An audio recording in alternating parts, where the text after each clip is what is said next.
Islam Limited. The new topic is separation technique. ये separation technique जो है इसमें हमने सेपरेट करना है कंपोनेंट्स को, लेकिन ये कंपोनेंट्स होंगे मिक्सचर के। तो हम जो है ब्रीफली पूरा डिस्क्राइब करते हैं। आपको जब केमिस्ट्री का इंट्रो दिया था उस वक्त हमने आपको मैटर से स्टार्ट करवाया था। अब दोबारा वहां पे चलते हैं। तो मैटर जो है सबको पता है कि दो प्रॉपर्टी होंगी तो मैटर होगा। नंबर 1 कि वो कोई स्पेस ऑक्यूपाई करे और उसका कोई मास हो तो मैटर है। तो हमारे सराउंडिंग में जो कुछ हमें नजर आ रहा है वो सब मैटर है। मैटर की दो टाइप्स हैं हमारे पास, प्योर एंड इम्प्योर। अब प्योर एंड इम्प्योर को अगर आपने चेक करना है तो मैं ऐसे ही इसको यहाँ से गायब करता हूँ, सब कुछ आपसे पूछता हूँ। क्या आप लोग बता सकते हैं कि प्योर और इम्प्योर में कैसे पता चलेगा आपको? अगर आप उसका फॉर्मूला लिख सकते हैं तो फिर प्योर है, अगर नहीं लिख सकते तो फिर इम्प्योर। गुड। हम इम्प्योर फॉर्मूला नहीं लिख सकते जबकि प्योर का फॉर्मूला लिख सकते हैं। और फिक्स बॉइलिंग पॉइंट और मेल्टिंग पॉइंट। हाँ, बहुत सारी प्रॉपर्टीज हैं लेकिन सबसे बड़ा शॉर्टकट यही है। देखिए ये इम्प्योर था, यहाँ पे मैंने एग्जांपल कैसे लिखी हुई है, जबकि ये प्योर थे दोनों हमारे पास। इसके देखिए एग्जांपल्स हमने कैसे लिखी हुई है कि यहाँ पर हम फॉर्मूला सिंबॉलिक फॉर्म लिख सकते हैं। इसकी डेफिनेशन देखते हैं। Pure substance made of only one type of atom. ये भी प्योर सब्सटेंस है made of more than one type of atoms, जबकि ये इम्प्योर सब्सटेंस है। ये फिजिकल मिक्सिंग होती है, जबकि यहाँ पर केमिकल कंबाइंड होते हैं। केमिकल कंबाइंड का ऐसा मतलब होता है कि एक दूसरे में रच बस जाते हैं, आप उसको अलग नहीं कर सकते। लेकिन फिजिकल मिक्सिंग का मतलब होता है कि they can be separated by some physical means. For example, जो चीनी है वो मिल्क में बिल्कुल रच बस जाती नहीं, ये भी नहीं कह सकते। हाँ, जो इसका होता है क्या कहते हैं, टी का जो कलर होता है, जो उसमें कंपाउंड होता है, जिस ड्राई होती है, वो मिल्क में रच बस जाती है। लेकिन टी का जो कंटेंट होता है, जो लीव्स होते हैं, वो टी में ही होते हैं, लेकिन they are not mix properly. वो फिजिकल मिक्स हुए होते हैं। आप छन्नी लेते हैं तो लीव्स अलग हो जाएंगे, लेकिन वो कलर जो है वो मिल्क से अलग आप नहीं कर सकते आप। तो इसके अलावा जो है आपने अगर कार्बन, हाइड्रोजन एंड ऑक्सीजन को मिला दिया, कार्बन जो है ब्लैक होता है, हाइड्रोजन गैस है, ऑक्सीजन गैस है, और इससे बन जाएगा ग्लूकोज। अब आप इसमें से कार्बन नहीं निकाल सकते। घर में आपके हाथ में अगर चीनी देखी आपने, मतलब तो चीनी में आपको कोई ब्लैक शेड भी नजर नहीं आता कि आप बोले कि उसमें से आप कार्बन निकाल सकें। तो ये काम नहीं हो सकता। लेकिन सी वाटर से वाटर निकालना मसला नहीं है, एंड एयर से नाइट्रोजन निकालना मसला नहीं है। तो यहाँ पर मिक्सिंग जो है फिजिकल होती है, सेपरेट हो जाते हैं, यहाँ पे केमिकली कंबाइंड होता है। तो फिर हम वापस आते हैं। तो अगर हम फार्मूला लिख सकते हैं तो प्योर है, अगर फार्मूला नहीं लिख सकते तो इम्प्योर है। और फार्मूला लिखने के बाद अगर एक ही तरह के एटम्स हैं तो एलिमेंट, और अगर एक से ज्यादा टाइप के एटम्स हैं तो दैट विल बी कंपाउंड। इस बेस के ऊपर अगर आपसे, यहाँ पे हमने पीछे नीचे एग्जाम्पल की है, उस वक्त भी करवाई थी, बहरहाल यहाँ पे दोबारा देख लेते हैं इसको एक दफा जी। तो क्या हम इसका फार्मूला लिख सकते हैं?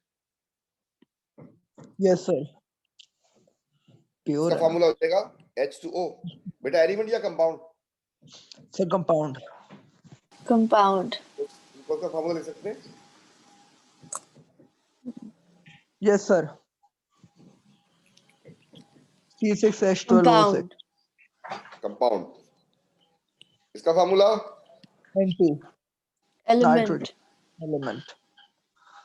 Sodium Na element. एटम। सिर्फ एटम और एलिमेंट मतलब सेम है? एटम और एलिमेंट मतलब इसने बोला सोडियम एटम है, मैंने बोला एलिमेंट है। हाँ एलिमेंट है। एटम तो वो कंपाउंड में भी होते हैं और एलिमेंट में भी होते हैं, दोनों में होते हैं। वही सर तो मतलब ये एटम नहीं होगा, सिर्फ एक है ना Na? एक नहीं होता। आपको बॉन्डिंग अच्छा, पढ़ाई थी? नहीं पढ़ी अभी आप लोगों ने। बहुत सारे हैं सर। सोडियम एक नहीं होता, इसके साथ सॉलिड लगा होता है। सॉलिड का मतलब क्या होता है? बहुत सारे कंबाइंड एटम्स। जब ये नंबर बहुत ज्यादा हो जाता है तो फिर हम कुछ नंबर लगाते नहीं है। इसमें दो जुड़े हुए हैं बस, सही। इसलिए मैं इसको 2 लिख देता हूँ। लेकिन ये करोड़ों अरबों हैं, सोडियम का जितना बड़ा पीस होगा उतने एटम्स होंगे, इसलिए नंबर इनफाइनाइट होता है तो हम लगाते नहीं। सही। पेट्रोल का फॉर्मूला पता है किसी को? नहीं। बेटा पेट्रोल मिक्सचर होती है नंबर 1, अगर थोड़ा सा इस मिक्सचर को प्यूरिफाई कर दिया जाए तो उससे बन जाता है ऑक्टेन। आप लोगों ने देखा है पेट्रोल पंप पे हाई ऑक्टेन? Yes sir. अब ऑक्टेन ऑर्गेनिक जब पढ़ेंगे आपको बता देंगे, और ऑक्टेन को समझ आ जाएगी आपको। हाई ऑक्टेन का अभी मतलब यही है कि इसमें सारे के सारे ये प्योर नहीं है, इट्स अ मिक्सचर। तो इसका हम फॉर्मूला नहीं लिख सकते, क्या करें? मिक्सचर है फिर। मीथेन का फॉर्मूला CH4 जी, compound mixture. Compound rain water mixture. Mixture है। रेन का फॉर्मूला ये हो गया एंड वाटर का फॉर्मूला ये हो गया, mixture. Orange juice mixture. Mixture हो। Paper mixture. No comments.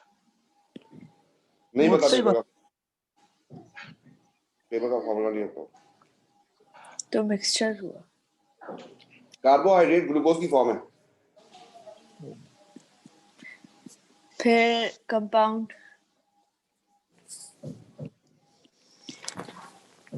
ठीक है। हम्म। कंपाउंड और मिक्सचर में फर्क जरा जल्दी से, ये उस वक्त नहीं देखा था आपने। यहाँ पे केमिकल मिक्सिंग होती है कंपाउंड में, जबकि यहाँ पर फिजिकल मिक्सिंग होती है। सही है बेटा? ये जी sir. Can be separated by physical means and can not be separated by physical means. ये बात समझ आ रही है? जी सर। फिजिकल मींस का मतलब होता है आसान सा तरीका जो आपके दिमाग में आ जाए, बड़े आराम से आप घर पे भी कर सकोगे ये काम।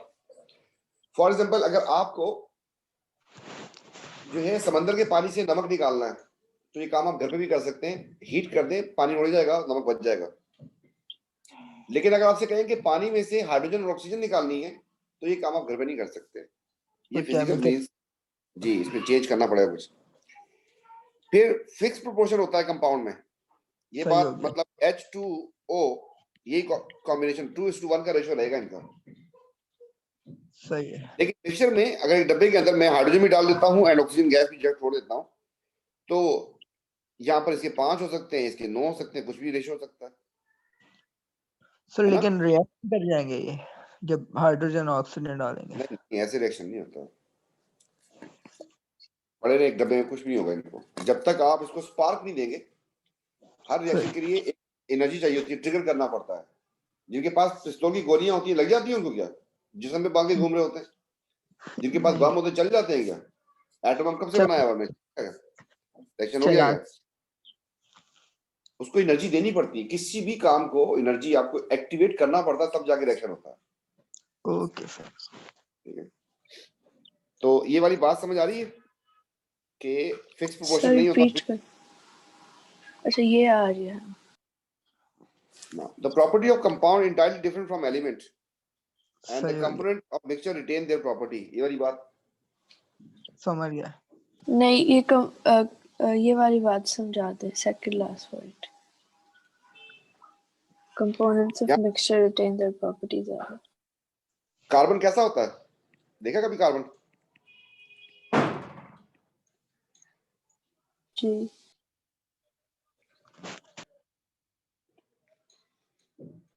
कार्बन सॉलिड होता है और ब्लैक होता है।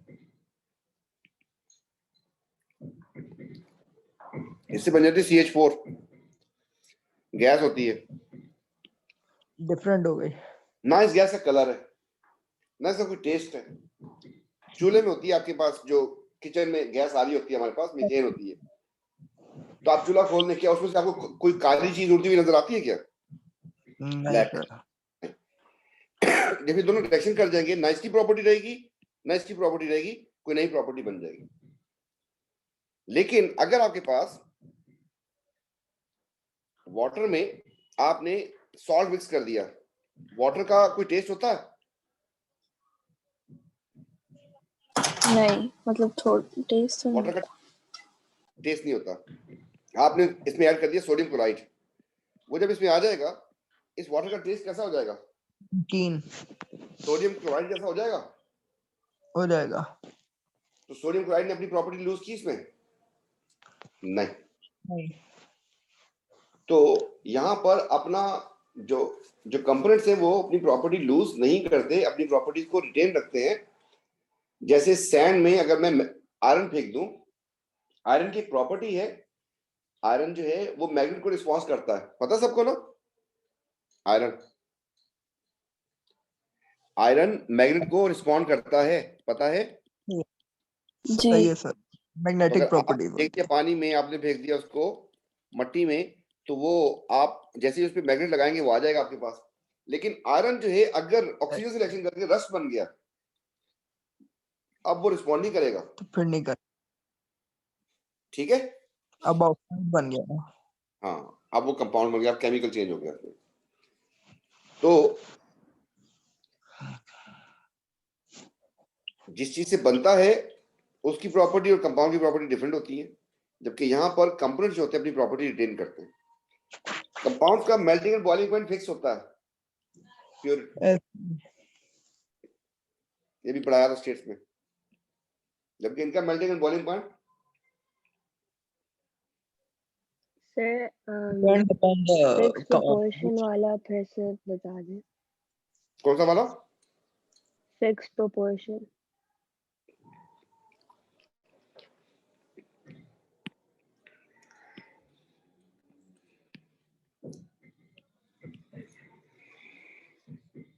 कभी बिरयानी बनाई है आपने? बिरयानी सर बनाई नहीं है। चलो खाई तो होगी ना, जी सर। टेंशन नहीं है। एक होती है बिरयानी और एक होता है पानी। पानी में आपको अगर बनाना है तो आपको हाइड्रोजन और ऑक्सीजन को मिलाना होगा, तो बन जाएगा। आपकी मजबूरी ये है कि आपको ऐसे बनाना पड़ेगा, वरना पानी नहीं बनेगा। ऐसे ही है। जी सर। बिरयानी के लिए आपको चाहिए बीफ एंड राइस। अगर आप ऐसा कर दें तो यहां मैंने लिख दिया biryani. Biryani is a mixture. अगर आप बीफ ज्यादा डाल दें, राइस कम डाल दें, तब भी बन जाएगी। जी। और अगर आप जो है इसको 2 रखे, इसको 7 कर दें, तब भी बन जाएगी। जी। अगर आप इसको 5 रखे, इसको हाफ कर दें, तब भी बन जाएगी। ऐसे ही है। जी।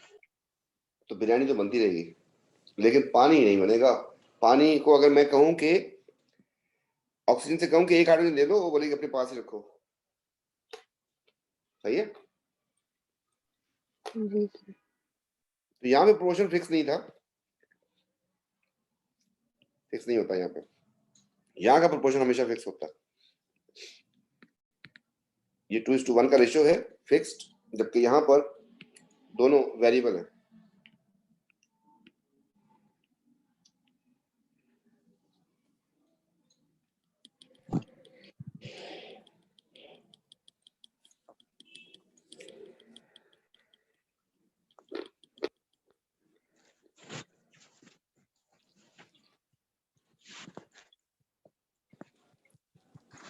तो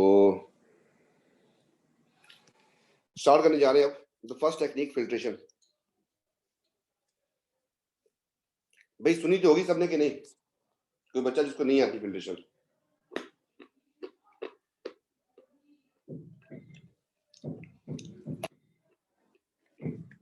सुनिए, नहीं सुनी? ये फिल्ट्रेशन सुनी है। आती है। इसके बारे में सब कुछ आता है आपको? जी। यार इतना सोचते तुम लोग यार। नहीं सर, अब नहीं सोचेंगे, आप सवाल करना शुरू करें।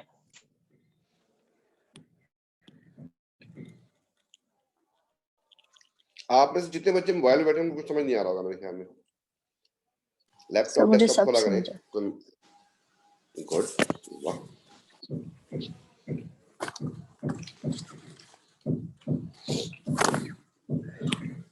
बेटा तकरीबन सारे बच्चों ने सुना होता फिल्ट्रेशन।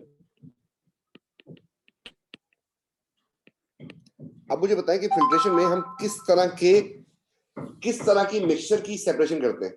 एक सॉल्युबल एक इनसॉल्युबल, जैसे सैंड और सॉल्ट। चले, गुड हो गया। को इनसॉल्युबल होना जरूरी होता है ना? लाजमी सी बात है।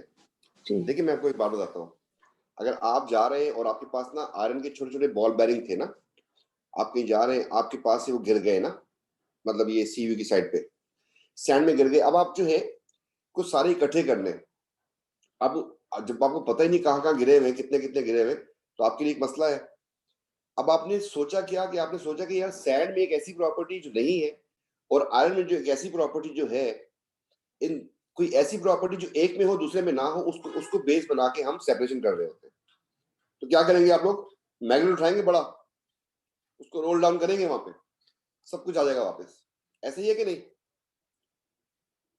ऐसे ही है। जी सर। तो फिल्ट्रेशन अप्लाई की जाती है उस वक्त जब एक चीज इनसॉल्युबल हो और दूसरी चीज सॉल्युबल हो। तो टू सेपरेट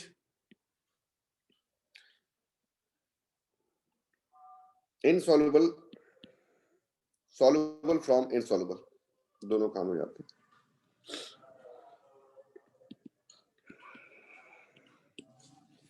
ठीक है बेटा?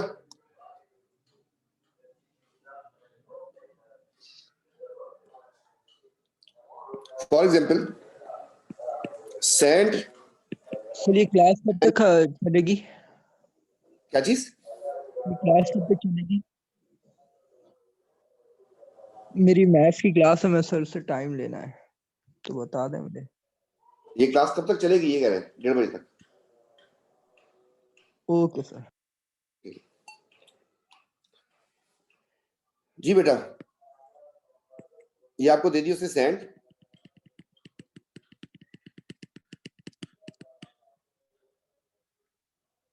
और इसमें उसने ऐड कर दिया सॉल्ट।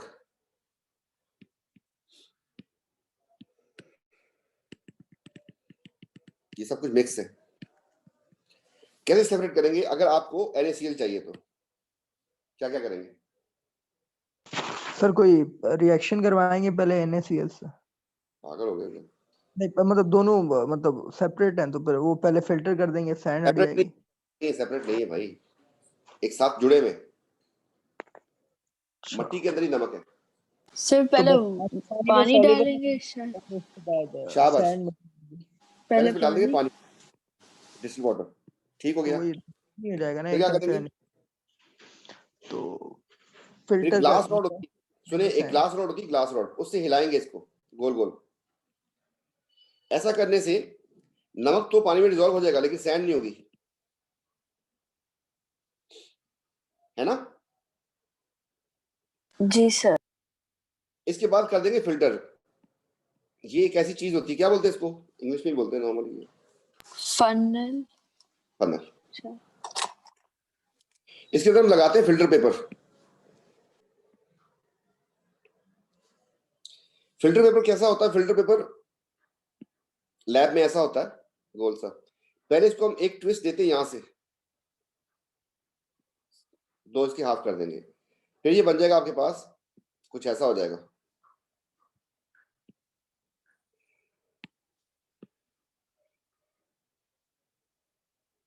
फिर उसको और ट्विस्ट देंगे यहां से, तो फिर आपके पास ये ऐसा बन जाएगा। कितनी बेटा लेयर्स कितनी आ जाएंगी इसमें? 4 4 लेयर्स आ जाएंगी। फिर वो 4 लेयर्स में से 3 लेयर एक साइड पे, एक लेयर इस साइड पे, इस तरह हम रख देते हैं इसमें। अब इसमें हम इस पानी को पोर कर देंगे। जो चीज इनसॉल्युबल थी ऊपर फंस जाएगी, और जो चीज ऐसे ही सॉल्युबल थी वो नीचे आ जाएगी। तो नीचे क्या क्या आएगा बताएं? NaCl और वाटर।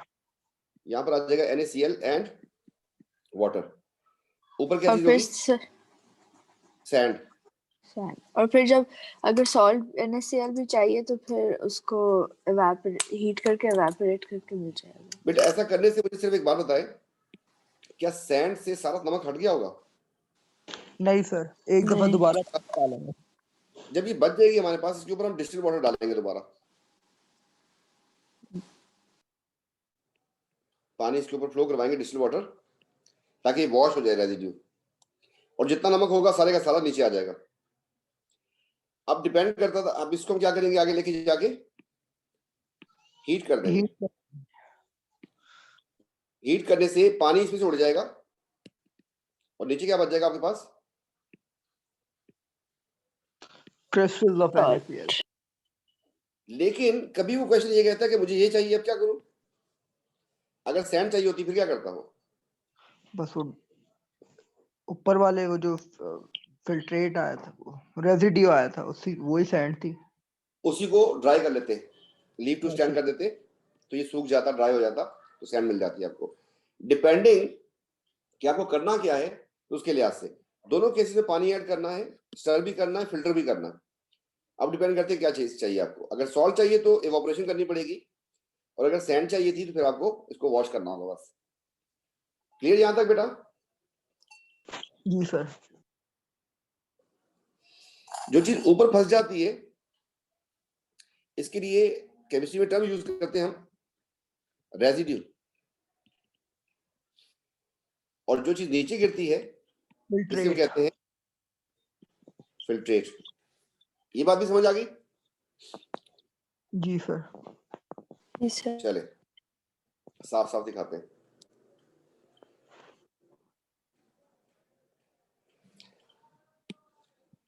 तो पानी ऐड किया, इसमें स्टर किया, फिल्टर किया, और ये हमारे पास हो गया। इसके बाद डिपेंडिंग द सर क्वेश्चन, जो जो डिस्टिल्ड वाटर हम डालते हैं, हम इस वजह से डालते हैं ताकि सैंड में से जो थोड़ा सॉल्ट है वो निकल जाए। नहीं नहीं, हमने ये सोचा कि पानी में नमक तो डिजोल्व हो जाएगा, सैंड डिजोल्व नहीं होगी। एक की प्रॉपर्टी है, एक की नहीं है। नहीं नहीं, मतलब वो डिस्टिल्ड वाटर, पानी तो पहली बार समझ आ गया, फिर जब सेकंड टाइम डिस्टिल्ड वाटर क्यों डालते हैं? सॉल्ट के लिए या फिर मतलब सैंड को नहीं, ज्यादा प्योरीफाई करने? सैंड के ऊपर थोड़ा थोड़ा नमक रह जाएगा, उसकी मैंने वजह आपसे, से डालते हैं ताकि हाँ, सॉल्ट सैंड सही हो जाए, मतलब अगर ज्यादा। जो है, अगर मैं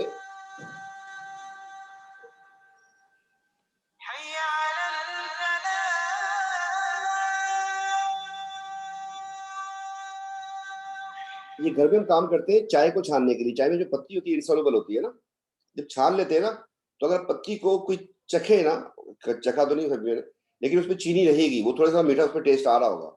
लेकिन अगर आप उसको वॉश कर देंगे तो फिर वो प्योर पत्ती बन जाएगी, लीव्स बन जाएंगे उसके, और उसमें शुगर नहीं ठहरेगी अगर आप उसको वॉश कर लेंगे तो, वरना तो सर अगर उसमें थोड़ी सी रह क्वेश्चन जाती चीज। क्वेश्चन आता है कि सॉल्ट को मतलब ज्यादा मतलब उसमें से सॉल्ट निकालने के लिए क्या करते हैं, तो हम बोलेंगे कि जब आपको रेजिड्यू मिल जाता है उसको डिस्टिल्ड वाटर उसमें डालो, ऐसे। अगर आपको सैंड चाहिए तो ये देखिए लिखा हुआ मैंने, अगर सैंड चाहिए आपको, add hmm, water to the mixture, stir करेंगे, filter करेंगे। Now, if sand is required, wash the residue with distilled water and leave to dry या dry in oven। ठीक हो गया ये वाली बात। और अगर आपको सॉल्ट चाहिए, फिर भी देखिए ये वाली बात सेम है, स्टर भी सेम है, फिल्टर भी सेम है। अब क्या करेंगे, evaporate the filtrate till crystallization। Clear ये वाली बात? जी सर। तो क्वेश्चन गौर से देखना होगा, पूछा क्या उसने, नमक चाहिए, सैंड चाहिए। ये वाली चीज दोनों में डिफरेंट हो रही है, ऊपर वाली लाइन सेम है दोनों में।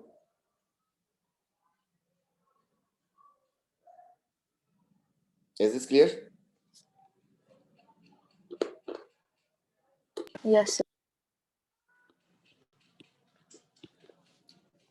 The second technique is evaporation।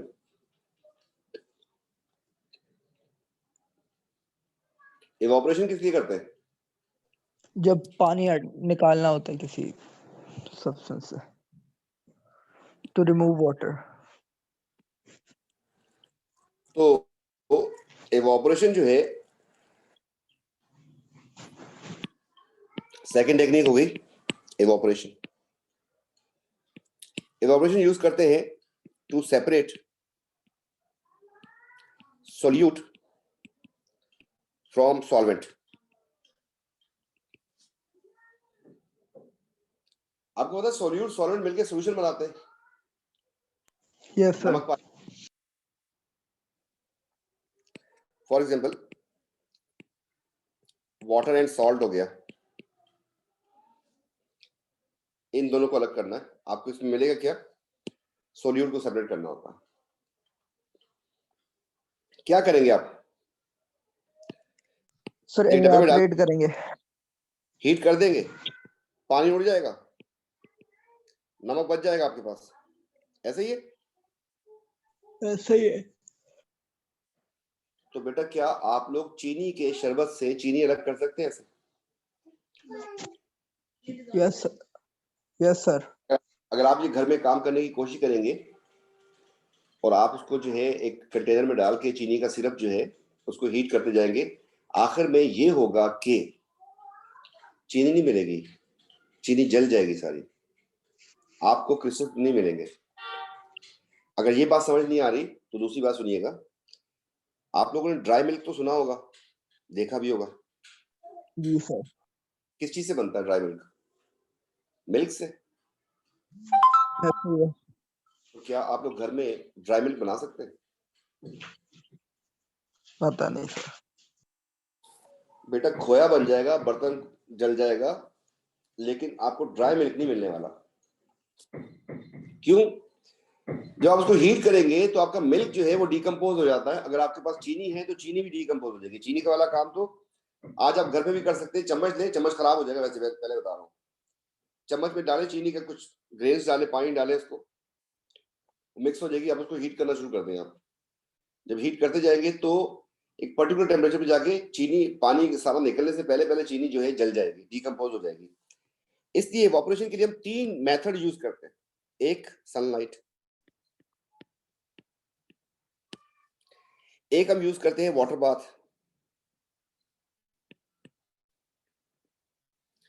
और एक हम करते हैं डायरेक्ट हीट. सनलाइट में क्या होता है कि आपके पास ये कंटेनर था, इसमें आपने सोल्यूशन रख दिया.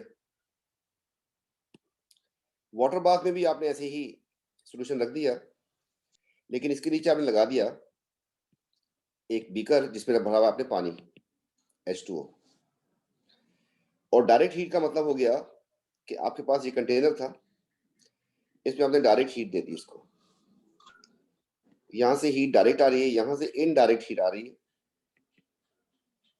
जबकि यहां पर आपको हीट वीट नहीं कर रही, यहां से सनलाइट आ रही है. तीनों केसेस में पानी तो उड़ना है. क्या ख्याल है? ऐसा ही है। पानी इसमें भी उड़ेगा, पानी इसमें भी उड़ जाएगा, एंड पानी इसमें भी उड़ जाएगा.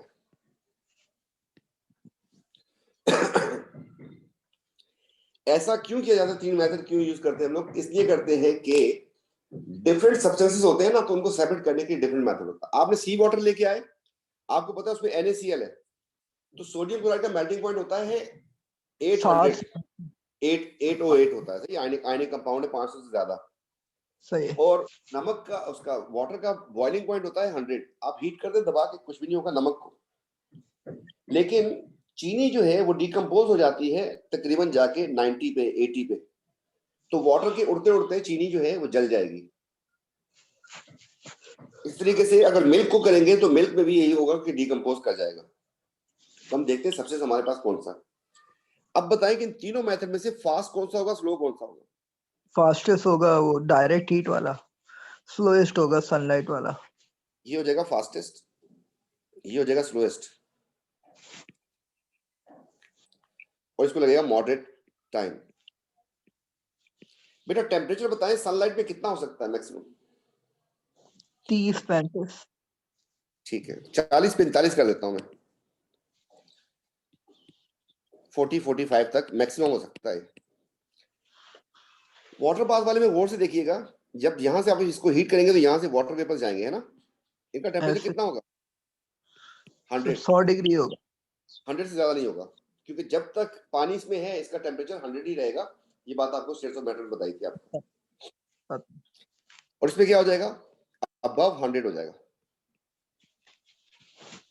ठीक है। ऐसे ही है। जो ड्राई मिल्क होता है ना, ये ऑस्ट्रेलिया हो गया, नीदरलैंड हो गया, इनके पास बहुत ज्यादा फार्म्स वगैरह हैं, बहुत अच्छे एनवायरनमेंट है वहां पे। तो इनके पास ये क्या करते हैं, मिल्क को फील्ड्स में बिछा देते हैं, बड़े बड़े फील्ड्स में मिल्क को बिछा देते हैं, सरफेस एरिया ज्यादा करते हैं, इवैपोरेशन जरा जल्दी हो जाएगी ना उसकी फिर। सरफेस एरिया ज्यादा है। हाँ, हीट करेंगे तो जल जाएगा, वो तबाह हो जाएगा। तो ये बड़े बड़े फील्ड में बिछा देते हैं। अब इनको पता है कि टाइम तो लगेगा इसको। इस दौरान जब फील्ड में बिछाते हैं, इनको पता है कि इसके ऊपर आते जाते कोई परिंदे या डस्ट के पार्टिकल आ सकते हैं, इसको कवर कर देते हैं। वो इस कवरिंग कुछ ऐसी होती है कि इसमें से स्टीम तो निकल जाए, मतलब वाटर वेपर तो निकल जाए, लेकिन बाहर से कोई डस्ट का पार्टिकल ना गिरे। तो ये पेपर जो लगाया है इन्होंने, क्यों लगाया, क्योंकि प्रोसेस स्लो है। कवर इसको इसलिए किया कि प्रोसेस स्लो था। फिर ये दोनों फास्ट है दूसरे वाले। तीसरी बात जो है वो ये है कि क्रिस्टल्स का जो साइज होता है, क्रिस्टल समझते हैं, क्रिस्टल का साइज जो होता है वो मैटर करता है। जी अच्छा, जी क्रिस्टल बने होते हैं ना, आप इसमें जुड़े होते हैं, बड़े बड़े पीसेस होते हैं, उसकी वजह होती है पानी उसके अंदर अगर होगा तो साइज ऑफ क्रिस्टल बड़ा होगा। अगर पानी आप सारा निकाल देंगे तो डस्ट बन जाएगी, पाउडर बन जाएगा। ये बात आपको समझाते हैं कुछ। जब बारिश होती है तो रोड की साइड पे आपने देखा होगा कि मड सा बन जाता है ना। जब बारिश होती है जी तो रोड की साइड में मड बन जाता है। अब जब बारिश खत्म हो जाती है कुछ दिनों के बाद वो मड ड्राई होता है ना। जब वो मड ड्राई सूखना होता है शुरू हो जाता है। उसमें आपको कुछ क्रैक्स नजर आने शुरू होते हैं।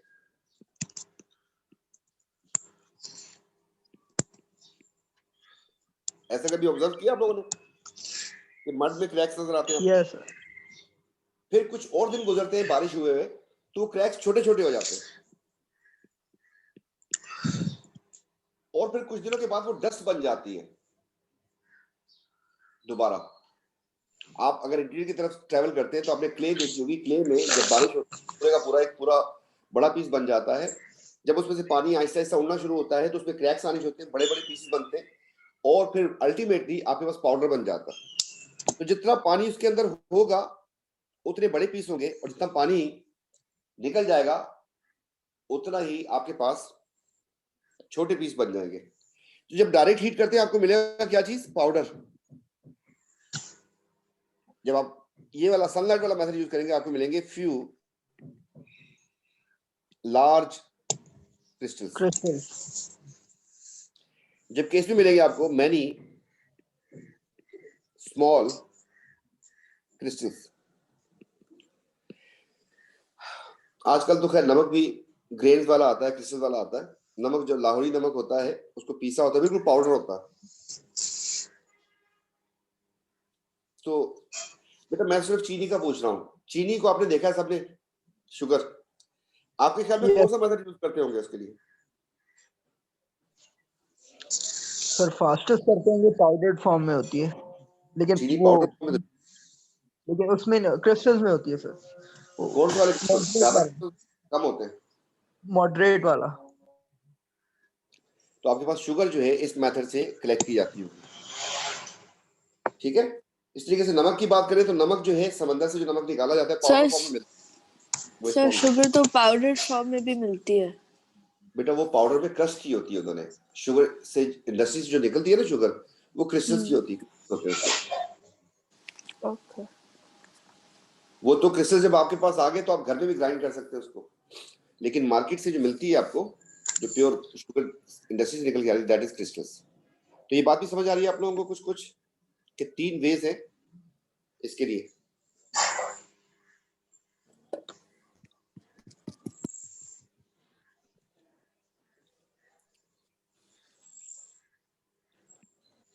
Solute from solution. सनलाइट में फिल्टर पेपर लगा दिया, टेम्परेचर इतना हो जाएगा,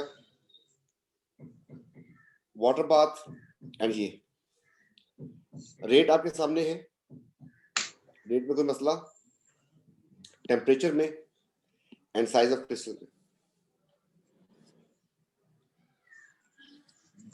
सर हमें मतलब अगर हमें कैसे पता चलेगा कि इसको हमने सनलाइट से करना है, वाटर बाथ से करना है या डायरेक्ट हीट? वो आपसे क्वेश्चन, इनमें से कुछ अगर वो टेक्निक में बोले कि उसको लार्ज क्रिस्टल चाहिए तो फिर वो सनलाइट से होगा, अगर वो बोले स्मॉल क्रिस्टल तो फिर वाटर बाथ, और फिर पाउडर या बोले तो फिर या डायरेक्ट। तो डायग्राम देगा आपको या आपको साइज ऑफ क्रिस्टल पूछेगा वो आपको। सर ये टेम्परेचर आपने लिखा है डायरेक्ट हीट का 100 डिग्री से ज्यादा होगा ना? जी जी जी, आप उसको हीट करते जा रहे हैं ना, कोई मसला यहाँ तक? No sir.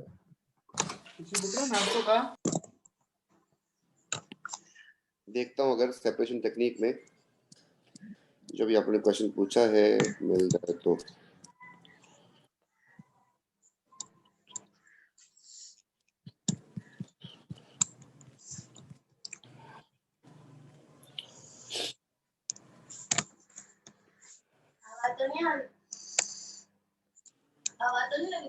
नहीं, इसमें एटीपी मिलता है हमें, यहाँ भी फिलहाल नजर नहीं आ रहा मुझे, बाद में देख लेंगे।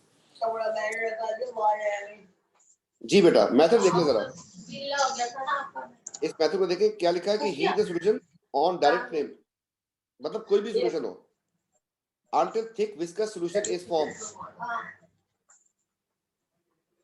allow the solution to cool, the crystals will appear, filter the crystal and leave to dry। क्या ये बात इससे मैच कर रही है? जी सर। नहीं कर रही भाई।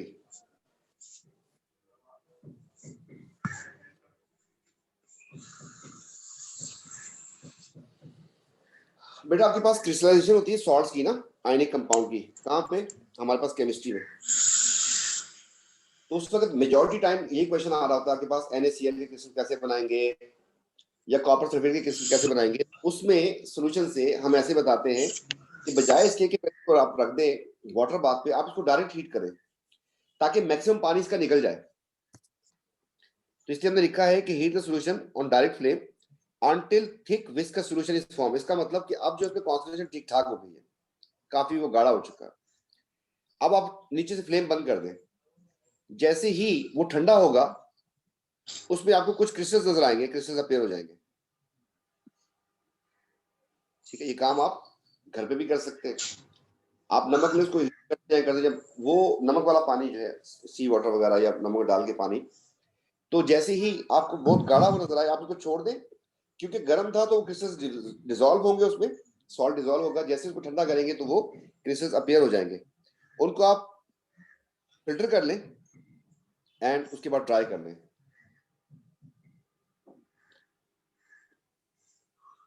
ठीक है, ये वाली बात भी। जी सर समझ गया। Next technique is this one.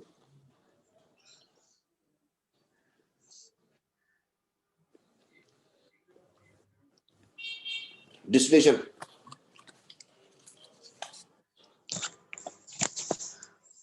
इसमें कोई मसला?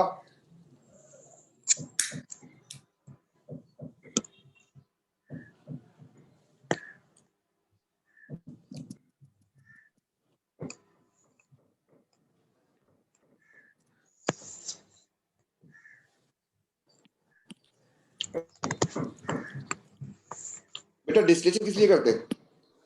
जब हमें सॉल्यूट भी चाहिए होता है और सॉल्वेंट भी चाहिए होता है, दोनों चीजें चाहिए होती है। शाबाश।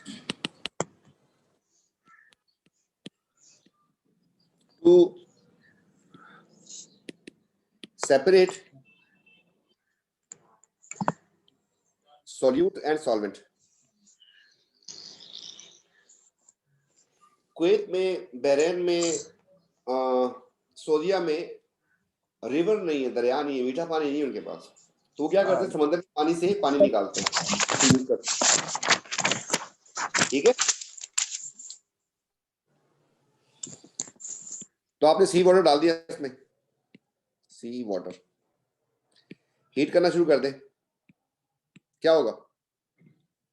पानी उड़ जाएगा नीचे। इस पानी को जो बने हैं इसको हमें ठंडा करना है ताकि ये लिक्विड बन जाए, यहाँ पे वाटर आ जाए, ये काम करना होता है। तो यहाँ पे पहला काम होता है इवापोरेशन, फिर होता है कंडेंसेशन। ऐसे ही है। इसे हम लेते हैं राउंड बॉटम फ्लास्क।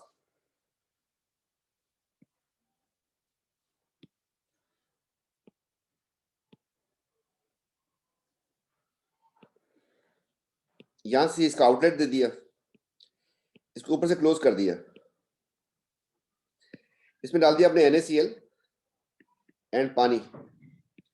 जब आप इसको हीट करेंगे तो कौन सी चीज उड़ेगी बेटा? पहले वाटर। वाटर उड़ेगा। जब ये वाटर यहाँ पे पहुंचेगा तो यहाँ से किस फॉर्म में चला जाएगा? वेप वो मतलब लिक्विड। H2O गैस की फॉर्म में जाएगा यहाँ से। इसमें ना अभी तो कोई कंडेंसर नहीं है। आपने इधर चाहते हैं कि नीचे गिर जाए, लेकिन गिरेगा नहीं है। नहीं सही है? गिरेगा। ऐसे ही है। हम क्या करते हैं, इसके ऊपर फिर जैकेटिंग लगाते हैं कोल्ड वाटर की। इसके ऊपर एक जैकेट से लगाते हैं और यहाँ से हम इसमें कोल्ड वाटर इन करते हैं, ये कंडेंसर बन जाता है हमारा। दो लाइबिक रास्ते कंडेंसर। हैं, दो रास्ते हैं मेरे पास। अगर मैंने पानी ऊपर से फिल किया, ठंडा पानी यहाँ से डाला और इसमें एक दूसरा होल भी दिया होता है, तो पानी कंटिन्यूसली फ्लो करवाना होता है, तो आपके पास ट्यूब में गिरेगा, लेकिन रुकेगा कितना पानी? इतना सा रुकेगा बस, बाकी सारा नीचे गिर जाएगा ना। ऐसे ही है। और अगर नीचे से आप फ्लो इसकी करवाते हैं। अगर आप इसकी डायरेक्शन उल्टी कर दें, यहाँ से ये फिल होते होते होते होते होते एक्स्ट्रा पानी जो बच जाएगा वो यहाँ से निकलेगा। ट्यूब किस तरीके से ज्यादा ठंडी रह सकती है? पानी नीचे से इन करें या ऊपर से? नीचे से। जब नीचे से पानी इन करेंगे कोल्ड वाटर और यहाँ से हम आउट करेंगे, तो ये इस जो स्टीम बनी थी उसको ड्रॉप्स में कन्वर्ट कर देगा। अब ये ठंडे होकर नीचे गिरना शुरू हो जाएंगे। इसको हम कहते हैं कंडेंसर, लेकिन इस कंडेंसर का नाम है, लाइबिक कंडेंसर। इसका नाम है लाइबिक कंडेंसर। क्या कर रहा है, फंक्शन क्या है इसका? सो ये पानी को जो है ठंडा कर रहा है, मतलब गैस से लिक्विड में कर रहा है। वेपर्स को ठंडा कर रहा है। जैसे फिल्ट्रेशन में आपके पास जो नीचे ड्रॉप गिरे थे, क्या बोल रहे थे? फिल्ट्रेशन में जब ये ड्रॉप गिर रहे थे क्या बोलते थे उसको? फिल्ट्रेट बोलते थे। यहाँ पर इसको हम क्या बोलते हैं? यहाँ उधर फिल्ट्रेट बोलते थे, यहाँ पे क्या बोलते हैं इसको? डिस्टिलेट। सही। डिस्टिलेट कहते हैं इसको। ठीक है, कोई मसला इसमें? नहीं सर। एट द एंड आपको पानी यहाँ मिल जाएगा, नमक यहाँ पे मिल जाएगा।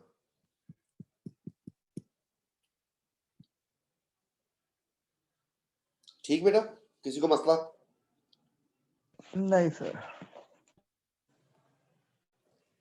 फ्रैक्शनल डिस्टिलेशन डिस्टिलेशन की ही टाइप है, बस इसमें एक नया वर्ड आ गया, फ्रैक्शनल। बस मिक्सचर को डिफरेंट बॉइलिंग पॉइंट्स पे सेपरेट करना है। ये सेपरेट करता है मिक्सिबल मिक्सचर को। तो मिक्सिबल मिक्सचर क्या होती है भाई? लिक्विड लिक्विड की अगर मिक्सचर हो, लिक्विड और लिक्विड की मिक्सचर, उसे हम कहते हैं मिक्सिबल एंड इमिक्सिबल। जो मिक्सिबल होते हैं वो प्रॉपर्ली डिसॉल्व हो जाते हैं। अगर आपके पास एग्जांपल जो है वो ये है कि घर में विनेगर तो होता है सबके, विनेगर एक कंपाउंड है, सिरका। सिरके में अगर आप पानी डाल देंगे तो क्या वो मिक्स हो जाते हैं प्रॉपर्ली या नहीं?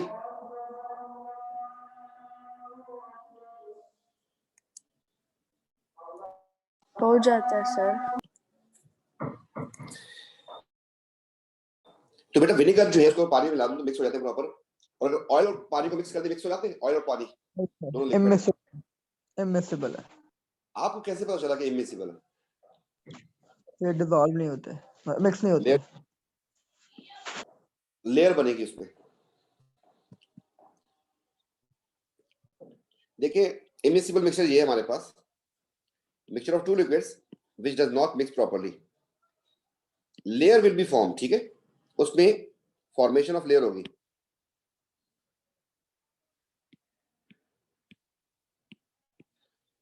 फॉर्म लेयर, जैसे आपके पास ये दो चीजें, इसको हम क्या करते हैं? सेपरेटिंग फनल में डाल देते हैं। इसके नीचे टैप लगा होता है, इस टैप को मैं जब खोलूंगा तो इसमें ड्रॉप गिरने शुरू हो जाएंगे, और ये लेयर आपको नजर आ रही होगी ना। हेलो, जी सर। जी सर। ऐसा ये नीचे की तरफ मूव करेगी। जब ये लेयर यहाँ पे पहुंच जाएगी, मैं रोक दूंगा, ये कंटेनर में पानी आ चुका है, फिर दूसरा कंटेनर लगा दूंगा, फिर टैप दोबारा खोल दूंगा तो ऑयल आ जाएगा। ऐसे ही है। तो सेपरेट करते हैं इसमें किसको, इमिसिबल मिक्सचर को। ऐसी मिक्सचर जो दो लिक्विड्स की होती है और उसमें लेयर बन जाती है, उसको सेपरेट करने के लिए हम सेपरेटिंग फनल यूज कर लेते हैं। लेकिन अगर ये लेयर नहीं बनेगी, जैसे विनेगर एंड वाटर की लेयर नहीं बन सकती, तो उसमें हम क्या करते हैं, फिर फ्रैक्शनल डिस्टिलेशन करते हैं। Mixture of two liquids which mix properly without formation of layer, जैसे इथेनॉल एंड वाटर। इनकी सेपरेशन के लिए हम क्या करते हैं, फ्रैक्शनल डिस्टिलेशन करते हैं। तो फ्रैक्शनल डिस्टिलेशन कैसे काम करती है और डिस्टिलेशन से इसका कितना फर्क होता है, वो आपको समझाते हैं। ये दो टेक्निक हमारे पास क्रोमेटोग्राफी और फ्रैक्शनल डिस्टिलेशन काफी डिटेल में है, उसको हम देखते हैं। आप में से किसी ने चाय बनाते हुए एक्सपीरियंस किया, चाय बनाया कभी किसी ने चाय?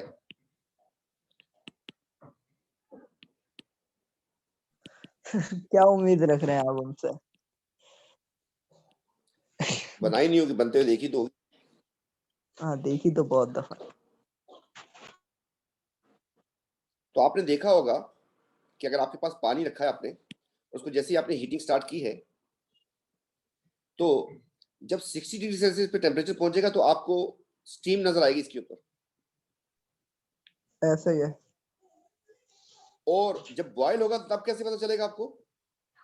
तो सब मतलब वो हो जाएगा ना, खत्म हो जाएगा। बबल्स मतलब बबल्स आने शुरू हो जाएंगे, तब भी स्टीम बन रही होगी। इस वक्त स्टीम का टेम्परेचर है 60 डिग्री सेल्सियस। H2O गैस तो बन चुकी है, लेकिन टेम्परेचर क्या है उसका, 60 डिग्री 60। सेल्सियस। जब यहां पर आपके पास स्टीम बन चुकी है, इसका टेम्परेचर कितना होगा, 100। ये इसका बॉइलिंग पॉइंट है। अब अगर कोई बॉइलिंग पॉइंट पे लिक्विड है ना अपने, तो वो सारे बैरियर क्रॉस करेगा और निकल जाएगा। लेकिन अगर कोई अपने बॉइलिंग पॉइंट से कम पे है, तो फिर नहीं जा पाएगा। फिर क्रॉस नहीं कर सकता इस बेस को। और इस पे कुछ और भी समझाने के लिए बनाते हैं कुछ। ये राउंड बॉटम फ्लास्क है हमारे पास।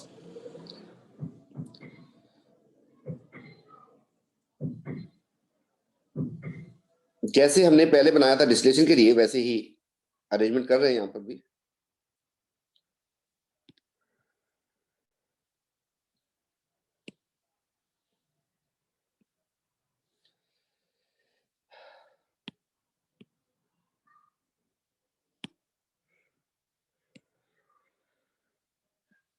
इसको मैंने यहाँ से बंद कर दिया, क्लोज कर दिया जैसे पहले किया था। इसके ऊपर जैकेटिंग भी लगा दी हमने।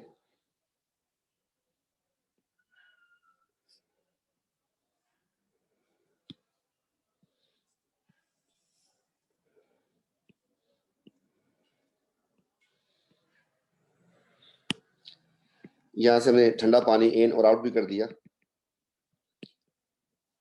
यहाँ पे मैंने रखा था किसको किसको, एक रखा था मैंने इथेनॉल को,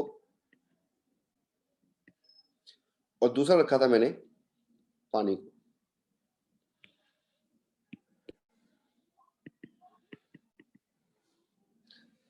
अब जब आप इसको हीट करना शुरू करेंगे, तो इथेनॉल का जो बॉइलिंग पॉइंट है वो है 78, एंड वाटर का बॉइलिंग पॉइंट कितना है, 100। तो आहिस्ता आहिस्ता क्या होगा, इनके वेपर्स बनने शुरू हो जाएंगे। इसमें वेपर्स वाटर के भी होंगे, कम होंगे, और इथेनॉल के भी होंगे। तो जब ठंडे होके आपको यहाँ पे मिलेंगे, तो यहाँ पर आपके पास इथेनॉल के वेपर्स आ जाएंगे जो ठंडे हो जाएंगे, लेकिन उसके साथ कुछ वाटर के वेपर्स भी आ जाएंगे। थोड़े होंगे लेकिन आ जाएंगे इसमें। ऐसा होगा या नहीं होगा? होगा सर। तो आपकी सेपरेशन तो हुई नहीं सही। हम फिर क्या करते हैं, इसमें लगा देते हैं ग्लास बीड्स। अगर इसके दरमियान में मैं ग्लास बीड्स लगा दूं, छोटे छोटे इसके कांच के पीसेस होते हैं और कॉम्पैक्टली पैक्ड होते हैं, क्या वेपर्स के मूव करने के लिए अभी रास्ता क्लियर है क्या कि नहीं ऑब्स्टिकल सर, बन गया उनके सामने? Gas yes sir, gas obstacle बन गया। अब जब ये 78 पे पहुंचेगा ना, उस वक्त इथेनॉल के वेपर्स उड़ेंगे यहां से और उनको एक लॉन्गर पाथ क्रॉस करना पड़ेगा and they will be able to cross this barrier ethanol. पानी के वेपर्स लेकिन में कम वाटर के जो वेपर्स होंगे वो जो उड़ेंगे वो यहां से चलते चलते चलते ठंडे होके वापस आ जाएंगे आपके पास, क्योंकि वो अपने बॉइलिंग पॉइंट पे नहीं है 78 पे। ठीक है, फिर आपके पास ये आउटलेट है, यहां से जाएगा और आपके पास ये इस तरीके से इथेनॉल कलेक्ट हो जाएगी। अब यहां तो मैंने दो चीजें बताई हैं आपको, लेकिन इससे ज्यादा चीजें भी हो सकती है। जैसे जो क्रूड ऑयल होता है उसमें बहुत सारी चीजें होती है, डीजल भी होता है, नेफ्था भी होता है, केरोसिन ऑयल भी होता है, पेट्रोल भी होता है, लुब्रिकेटिंग ऑयल भी होता है। तो इतनी सारी चीजें निकल रही होती है, तो हमें पता कैसे चले कि कौन सी चीज इस वक्त डिस्टिल्ड ऑफ हो रही है? तो हम यहाँ पर एक आइडेंटिफिकेशन के लिए एक चीज लगा देते हैं जो हमें बताती रहती है कि कौन सी चीज डिस्टिल्ड ऑफ हो रही है, और वो है यहाँ पर थर्मोमीटर का स्टेम लगा देते हैं। कहाँ पर? इस आउटलेट के बिल्कुल पास। ऐसे ही है। जब ये वेपर जाएगा, इसको टच करेगा तो इस पे रीडिंग क्या आएगी? 78। तो आपके पास यहाँ पर रीडिंग आ जाएगी पहली 78 और आपके पास यहाँ पे ड्रॉप्स गिरने शुरू हो जाएंगे। जैसे 78 से इंक्रीज करेगा अब होगा तो क्या कि एक टाइम आएगा कि सारे का सारा इथेनॉल जो है यहाँ से निकल के इस तरफ आ चुका होगा। जब तक इसमें इथेनॉल है, इसका टेम्परेचर 78 पे ही रहेगा। ये बात समझ रहे हैं आप लोग? States of matter. जी सर, मतलब वो हो रहा होगा, बॉयल हो रहा होगा कांस्टेंट टेम्परेचर पे। जब सारा इथेनॉल निकल जाएगा तो आपके पास ड्रॉप्स आने बंद हो जाएंगे, है ना? ऐसे ही है। और टेम्परेचर राइज होना शुरू हो जाएगा। क्यों? अब आपके पास वाटर के वेपर्स जाने शुरू होंगे जो जाके इसको स्टक करेंगे, तो इसका टेम्परेचर, मतलब बीच में एक गैप आएगा। ये बात समझ रहे हैं आप लोग? यस सर, वो on the basis of the boiling point. जी बेटा, वो पूछता है कि how the student come to know कि one of the fraction has been distilled of.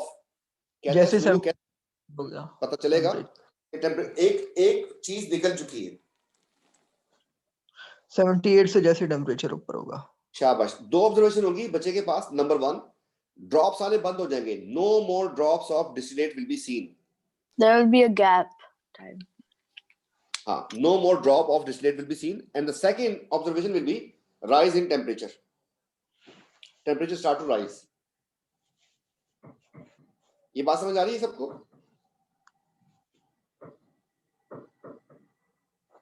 Hello hello ji hello. Sir, जी। बेटा इस बोतल का नाम, कॉलम है ना, इस कॉलम को कहते हैं फ्रैक्शनेटिंग कॉलम। फ्रैक्शन का वर्ड आप लोगों ने मैथ्स में सुना होगा, फ्रैक्शन इंग्लिश में भी सुना होगा। Part of mixture, part of something, fraction. बेटा फ्रैक्शनेटिंग कॉलम का फंक्शन क्या है पूछेगा आपसे। सर वो जो ऑन द बेसिस ऑफ मतलब बॉइलिंग पॉइंट सेपरेट करे। नो, फ्रैक्शनेटिंग कॉलम ही तो वो चीज है जिससे सेपरेशन करवाई है। किसकी? इन दोनों कंपोनेंट्स की। तो हमसे पूछेगा कि फंक्शन क्या है, हम बताएंगे टू सेपरेट फ्रैक्शंस। सही है? समझ गया सर। आपसे पूछेगा थर्मोमीटर क्यों लगाया था? So that we can know that all of the ethanol is मतलब To keep track of the temperature. To identify the component being distilled off. क्यों लगाया था? ताकि आइडेंटिफाई कर ले कि कौन सा कंपोनेंट बाहर निकल रहा है। बॉइलिंग पॉइंट से आइडेंटिफिकेशन हो जाएगी। सही है? समझ गया।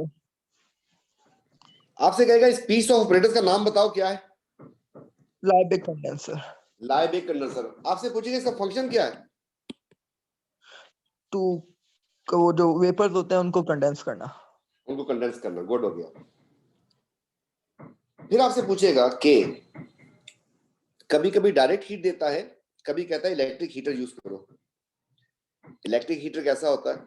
इलेक्ट्रिक हीटर ऐसा होता है,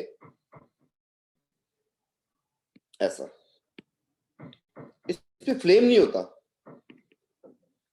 वैसे हीट करा दो। जैसे घर में आपकी इस्त्री होती है, आयरन होती है, तो उस पे टेम्परेचर तो उसका राइज हो रहा होता है, उस पर आप पानी फेंके फौरी तौर पर उड़ जाएगा, लेकिन उस पर आग नहीं लगी होती है ना। तो कहता है कि डायरेक्ट फ्लेम क्यों नहीं यूज किया, इलेक्ट्रिक हीटर क्यों यूज कर रहा है? इसका आंसर क्या होगा?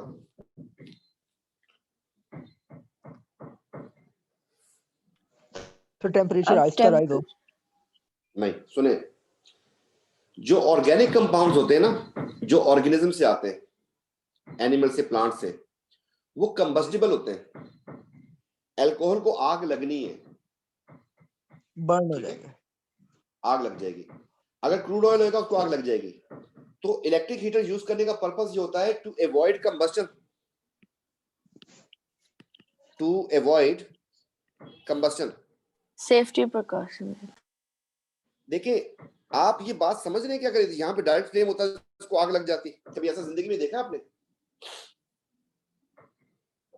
नहीं देखा, मैं बस दिखाता हूँ।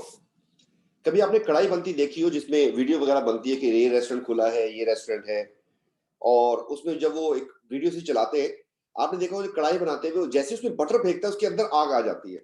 हाँ, बटर जो है वो ऑर्गेनिक कंपाउंड है, कंबस्टिबल है, तो जैसे उसको डालेगा उसमें आग आ जाती है। घर पे भी अगर ये काम कर रहे हो तो अगर फ्राइंग पैन हो तो उसमें आप जैसे ही बटर डालेंगे, मतलब बहुत ज्यादा हीट किया हुआ आप चला रहे काम, तो उसमें आग आ जाएगी अंदर, ठीक है। तो इसके अंदर आग आ जाएगी तो आपकी सारी इथेनॉल जल जाएगी, आपको मिलेगा कुछ भी नहीं। तो इसलिए करते हैं कि वो पूछते हैं इलेक्ट्रिक हीटर क्यों यूज किया, हम बताते हैं कि the components are flammable to avoid combustion. आखिरी चीज जो उसने पूछनी है, कभी कभी सेटअप ऐसा कर देता है बेटा वो कि इस ट्यूब को डायरेक्ट जो है उतार देता है कलेक्टिंग फ्लास्क में। अभी तो ओपन था थोड़ी देर पहले, इस तरीके से कलेक्टिंग फ्लास्क में डायरेक्ट उतार देता है और यहां से कर देता है क्लोज। बेटे जैसे इसमें ड्रॉप गिरेगा पहला, इसके अंदर पहले से क्या थी, बोतल के अंदर क्या चीज थी? खाली बोतल में क्या चीज होगी? कुछ भी नहीं होगा, वैक्यूम। वैक्यूम वैक्यूम नहीं होता भाई, फिजिक्स Air. की थ्योरी, ऑक्सीजन। कलेक्टिंग फ्लास्क है। तो जलने वाले का मसला नहीं, क्योंकि ठंडी चीज होके आ रही है। बेटे इसके अंदर एयर थी, इस फ्लास्क के अंदर, है ना? जी सर। अब जब जैसी ड्रॉप गिरेगा तो यहाँ पर ये जगह जब ऑक्यूपाई होगी तो यहाँ से एयर जो बची थी इसके अंदर, उसकी जगह इसने वाटर ने मार ली, लिक्विड ने मार ली है, तो क्या ये प्रेशर डेवलप नहीं करेगी? Yes sir. इस प्रेशर की वजह से ट्यूब कहीं से भी फट जाएगी। अब इस बात को जरा समझा दूं, जब तक एयर है कंटेनर के अंदर उसके अंदर लिक्विड नहीं जा सकता। अगर आप एक मग ले, उसको उल्टा करके पानी में, बाल्टी में प्रेस करने की कोशिश करें, यू विल सी कि जब तक उसके अंदर एयर है पानी अंदर नहीं जाएगा। पहलवान को लगा दे, जाता है पानी क्या? उल्टा करके ग्लास पानी में रखें नहीं सर। और जैसे उसको टिल्ट करते हैं उसमें से बबल्स निकल जाते हैं, पानी उसके अंदर आ जाएगा। ऐसे ही। तो एयर का निकलना जरूरी है इसमें से। इसलिए वो कहता है कि इसमें क्या फॉल्ट है। हमने कहा कि इसको ओपन होना चाहिए था, तो वो कहता है कि इस तरीके से इसमें एक एग्जिट बना के देता है, ये एग्जिट छोड़ देता है। वो आपसे पूछता है कि एग्जिट एक्स क्यों छोड़ा हमने? So that the air can go To out. to avoid the pressure to develop, build up. Pressure buildup ना हो। ठीक है जी। Yes sir. जो बेटा उसकी औकात है, सारे क्वेश्चन बताता जा रहा हूं। तकरीबन 78 के क्वेश्चन जो है मैं करवा रहा होता हूँ। 78 से लेके क्लासिफाइड केमिस्ट्री है, आप किसी की अगर नजर से गुजरी हो तो उसमें 78 से लेके ऑनवर्ड जितने क्वेश्चन है वो सारे के सारे वो देखते हैं। तो उस अब जब तक जितने जितने क्वेश्चन उसने किए वो सारे के सारे मैं कोशिश कर रहा हूँ कि आपको समझ आ जाए। आखिरी बातों में ग्राफ है आपके पास। ग्राफ किस चीज का है? ग्राफ है आपके पास टेम्परेचर का एंड डिस्टिलेट का।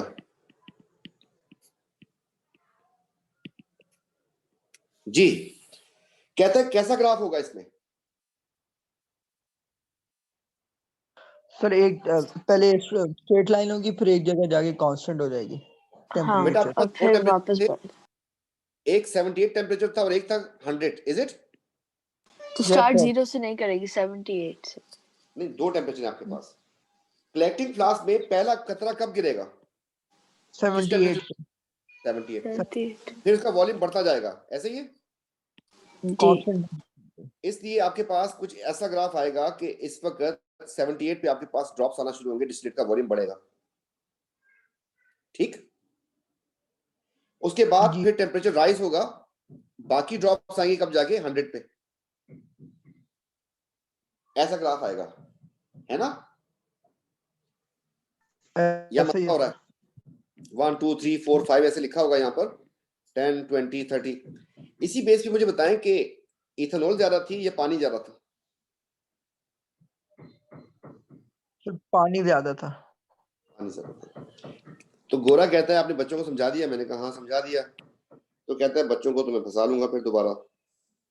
मैंने फंसा ले। तो उसने क्या किया, यहाँ पे लिख दिया डिस्टिलेट, यहाँ पे लिख दिया उसने टेम्परेचर। बोला अब बच्चा क्या करेगा? तो सर सर अब बिल्कुल अभी नीचे से शुरू हो। बच्चा जाएगा टेम्परेचर पे, कहीं पे अब भी दे दो। बिल्कुल नीचे से। 78 पे इंक्रीज करेगा और फिर 100 पे इंक्रीज करेगा। बच्चा ऐसे कर देगा बच्चों के।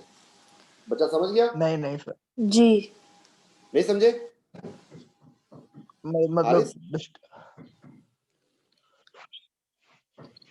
ये सही है सर। ये सही है ना? सही सर। देखो डिस्टिलेट का वॉल्यूम किस तरह से यहाँ इंक्रीज कर रहा है? 20 78 30 78 से शुरू होगा ना उसका वॉल्यूम बढ़ना। ऐसे ही है सर। 78 तक तो जीरो होगा जी उसका वॉल्यूम। फिर जब पर्टिकुलर आ गया उसके बाद जो है फिर 100 पे जाके दोबारा बढ़ेगा उसका वॉल्यूम। क्लियर? समझ गया सर।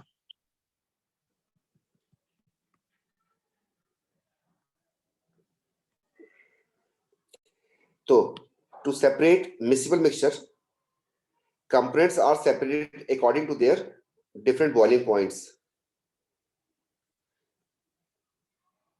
ये आपके पास डायग्राम साफ सुथरी आ गई जरा।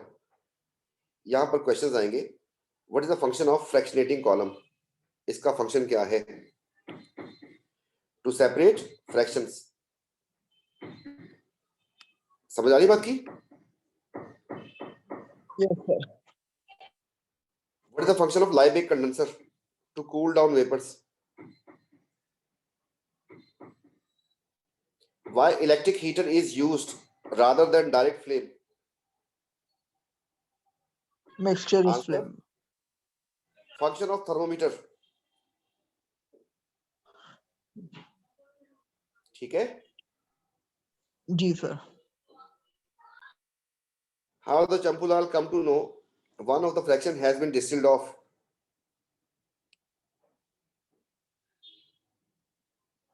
ठीक है।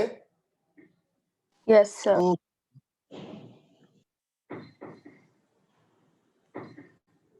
फिर एक क्वेश्चन इसका और होता है, वो ये कि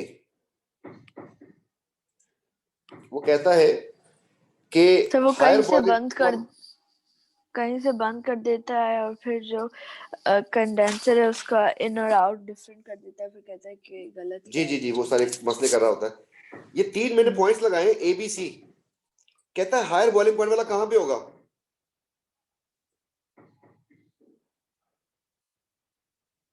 वो कंपोनेंट सी जिसका बॉइलिंग होगा वो कहां पे होगा? नहीं ए ए ए। ए और लो बॉइलिंग पॉइंट वाला कहां पे होगा? सी, मतलब पहले बी पे जाएगा फिर सी। जी जी जी। इस बेस के ऊपर भी हमने यहाँ पे बता दिया कि the component with the higher boiling point round bottom flask में होगा, component with the lower boiling point collecting flask में होगा। एग्जिट क्यों होना चाहिए फ्लास्क में? ये exit so that the pressure doesn't build up. Clear वाली बात? Yes sir. बेटा इस पे सिर्फ क्रोमेटोग्राफी बची है, तो इंशाल्लाह उसको भी हम कर लेंगे। लेकिन मीनवाइल जो है थोड़ा सा काम मैं आपको फिर छोड़ दूंगा, अभी 2 मिनट में छोड़ देता हूँ, बस कुछ हल्का हल्का सा दिखा दे। Fractionating column. गुड हो गया। Use To not let the water vapors pass and only steam pass so that you can separate the liquids. comprehension, to separate fractions, बस बस to separate fraction। आप जो कह रही हो वो भी इसका मतलब भी यही है। n का नाम कंडेंसर, नहीं, लाइबेक कंडेंसर लिखना है आपने, लाइबेक कंडेंसर। लाइबेक कंडेंसर। यूज क्या है इसका?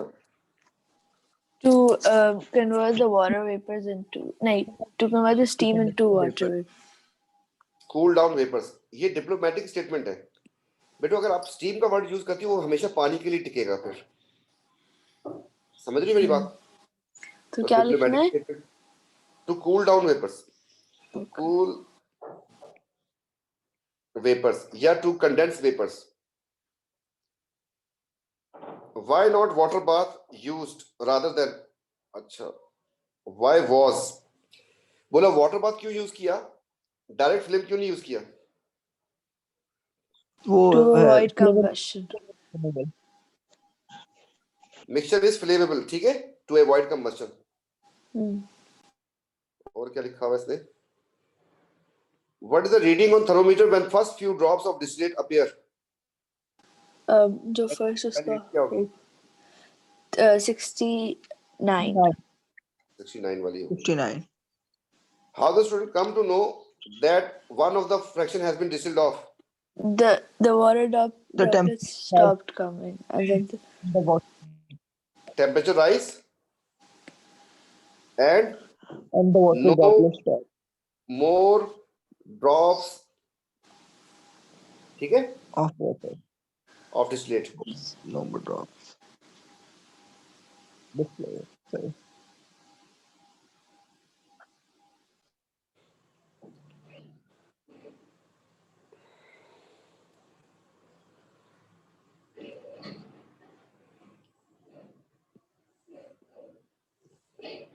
कैसा ग्राफ होगा इसका? C. टेम्परेचर आपको दिखा दूं, C 78 and 98 है। C होगा सर। सही कह रही हो यार, उसके अलावा कोई ग्राफ ही नहीं है, ऐसे सीधा सीधा था वो। ठीक है हारिस? जी सर समझ गया।